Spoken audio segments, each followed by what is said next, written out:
Canada మాజీ ప్రధాని Justin ట్రూడోలో మరో కోణం ఉంది. ఆయనలో కనిపించని కమెడియన్ ఉన్నాడు. పార్లమెంట్ నుంచి బయటకు వెళుతూ ఆయన కెమెరాలకు ఇచ్చిన ఫోజులే ఇందుకు నిదర్శనం.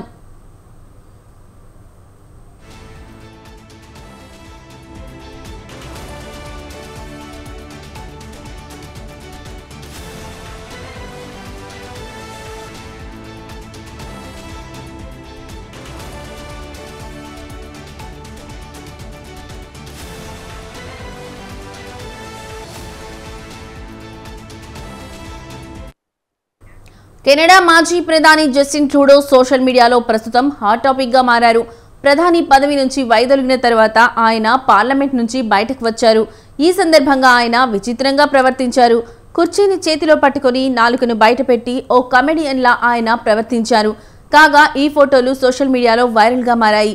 కాగా దాదాపు దశాబ్ద కాలం పాటు ప్రధానిగా పనిచేసిన జస్టిన్ ట్రూడో ఒక విదూషకుడిలా ప్రవర్తించడం ఏమిటని ఆశ్చర్యపోయారు. ప్రధాని పదవి నుంచి వైదొలుగుతూ జస్టిన్ ట్రూడో సర్కస్ చేస్తున్నారని కొంతమంది వ్యాఖ్యానించారు. కాగా ఆయన సాధారణ జీవితంలోకి ప్రవేశిస్తున్నారని మరికొంతమంది కామెంట్లు చేశారు.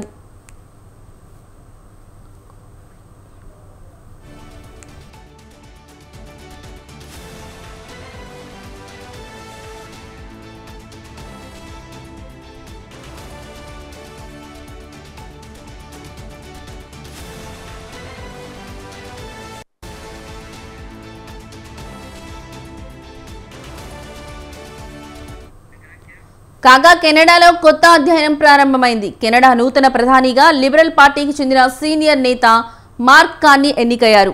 మార్క్ కార్నీ హార్వర్డ్ యూనివర్సిటీలో చదువుకున్నారు. ఆయనకు సుదీర్ఘ కాలం పాలన అనుభవం ఉంది. బ్యాంక్ ఆఫ్ కెనడా డిప్యూటీ గవర్నర్గా పనిచేశారు. అలాగే బ్యాంక్ ఆఫ్ ఇంగ్లాండ్లోనూ ఆయన పనిచేశారు. ఆ తర్వాత కొంతకాలం పాటు సెంట్రల్ గవర్నర్గా కూడా బాధ్యతలు నిర్వహించారు. కెనడా ఆర్థిక సంక్షోభాల్లో చిక్కుకున్న అనేక సందర్భాల్లో పరిష్కార మార్గాల్లో ఆయన కీలక పాత్ర పోషించారు. నూతన ప్రధానిగా మార్క్ కార్నీ ఎన్నిక కాగానే కెనడా ప్రజలను ఉత్తేజితులను చేసే ప్రసంగం చేశారు. సగటు కెనడా వాసి నాడి పట్టుకున్నారు. ఇందుకు అనుగుణంగా అగ్రరాజ్యమైన అమెరికాపై ఆయన నిప్పులు చెరిగారు. తన సార్వభౌమత్వం విషయంలో ఏ రోజు కెనడా రాజీ పడే ప్రసక్తే లేదన్నారు. కెనడాను తమ దేశంలో 51వ రాష్ట్రంగా చేర్చుకుంటామని కొన్ని రోజుల కిందటే డొనాల్డ్ ట్రంప్ చేసిన ప్రతిపాదనను ఈ సందర్భంగా ఆయన ప్రస్తావించారు. అమెరికా 51వ రాష్ట్రంగా కెనడా అనేది డొనాల్డ్ ట్రంప్ మహాశయుడి పగటి కల అన్నారు.